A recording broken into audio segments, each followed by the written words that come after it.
আজকে আমি বানিয়েছিলাম কই মাছের পোস্ত পাতুরি। প্রথমে মাছগুলোকে ভালো করে জলে ধুয়ে নিলাম, ধুয়ে নিয়ে ভালো করে লবণ হলুদ মাখিয়ে নিলাম। আর লবণ হলুদ মাখিয়ে মাছগুলোকে অনেকক্ষণ রেখে দিলাম।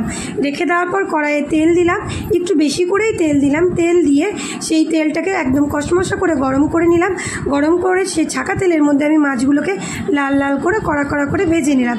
ভেজে নিয়ে সমস্ত মাছকে একটা বাটির মধ্যে তুলে নিলাম।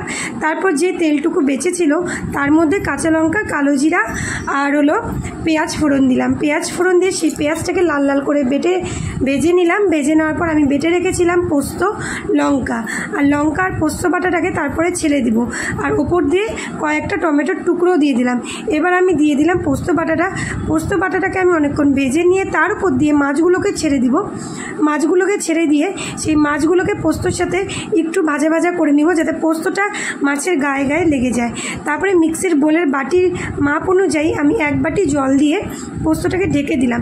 ঢেকে দেওয়ার পর যখন আমার পোস্ত পাতুরি প্রায় হয়ে এসেছে, তখন আমি নামানোর আগ দিয়ে একটু বেশি করে ফুটিয়ে ঢাকনাটা খুলে বাটির মধ্যে ঢেলে নিলাম। বাটির মধ্যে ঢেলে নিয়ে এই হলো আমার সেই পোস্ত পাতুরি কই মাছের।